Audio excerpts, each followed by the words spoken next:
শায়খ আব্দুল হক মুহাদ্দিসে দেহলভী রাহমাতুল্লাহি আলাইহি ওনার জজবুল কুলুবের মধ্যে তিনি লিখতেছেন, মদিনাতুল মুনাওয়ারা আগে ছিল ইয়াসরিব, কিন্তু আমার দয়াল নবী রাহমাতুল লিল আলামিন নবীজি যখন হিজরত করলেন তখন মদিনাতুল মুনাওয়ারা নূরের শহর হয়ে গেছে, ইয়াসরিব থেকে মদিনায়ে মুনাওয়ারা হয়ে গেছে।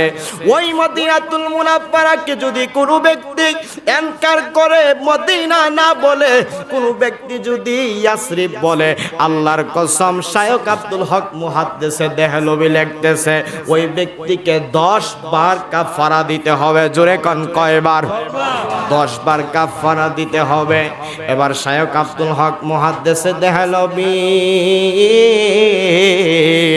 রাদিয়াল্লাহু তাআলা আনহুকে জিজ্ঞাসা করা হলো, ও আব্দুল হক মুহাদ্দিসে দেহলভী রাহমাতুল্লাহি আলাইহি, আপনি 10 বারের কথা বললেন, কিন্তু আমাদেরকে একটু জানায়া দিবেন কি কিভাবে আমরা কাফারা দিব?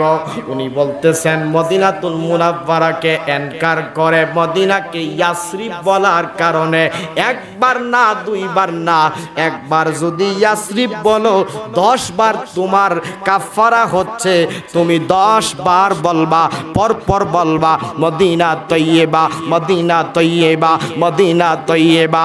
এইভাবে যদি তুমি 10 বার মদিনা তৈয়বা পাঠ করো, তাইলে একবার ইয়াসরিব বলার ওই রকম কাফারা আদায় হবে। যাদের জবান আছে উচ্চ আওয়াজে কন্যা সুবহানাল্লাহ, আরেকটু জোরে কন সুবহানাল্লাহ।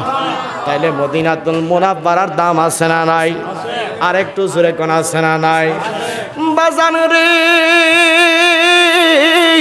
আমার নবীজির প্রেমিকের দল, নবীজির প্রেমিকের দল, আপনাদেরকে একটা কথা বলে দিয়ে যায়, যেই মদিনাতুল মুনাওয়ারা সম্মানিত হয়েছে আমার নবীজির বরকতে, সুবহানাল্লাহ, নবীজির কদম মুবারকের ছোঁয়া মুবারক লাগার আগে মদিনাতুল মুনাওয়ারা ছিল ইয়াসরিব, কিন্তু নবীজির কদম মুবারক লাগার কারণে সেটা আর ইয়াসরিব নয়, মদিনাতুল মুনাওয়ারা নূরের শহর হয়ে গেছে। সুবহানাল্লাহ কোন।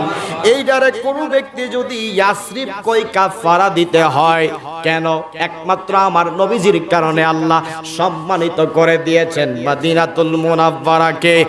আর যিনি হচ্ছেন আমার দয়াল নবীজির কলিজার টুকরা,